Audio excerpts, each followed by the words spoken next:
Si nous regardons les 8 communautés économiques régionales en Afrique, ils sont marqués par un chevauchement de pays. Il y a certains pays qui font partie de plusieurs communautés économiques régionales. Et ça pose un problème au niveau de la contribution financière.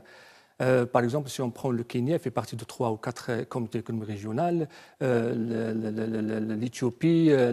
Donc, il y a un problème de chevauchement. Ce problème de chevauchement pose réellement le problème de financement. Il y a également la question de méfiance. Un pays qui fait partie d'aucun, enfin, la Mauritanie, mais bon, relève de l'humain, mais bon, c'est pas. Oui, il y a également le problème d'asymétrie de pays. Donc, quand on voit, par exemple, l'hégémonie de certains pays, par exemple, la SADC, par exemple, il y a l'Afrique du Sud qui domine tous les autres pays de la communauté. Il y a aussi l'asymétrie de pays, par exemple, de taille.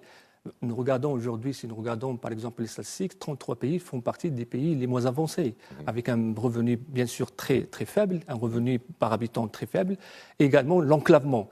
Donc tous ces pays auront des problèmes au niveau de facilitation du commerce.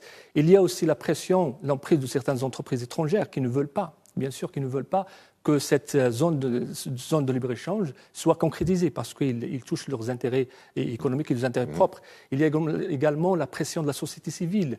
Il y a également l'ego de certains pays, par exemple au niveau de la libre circulation de personnes.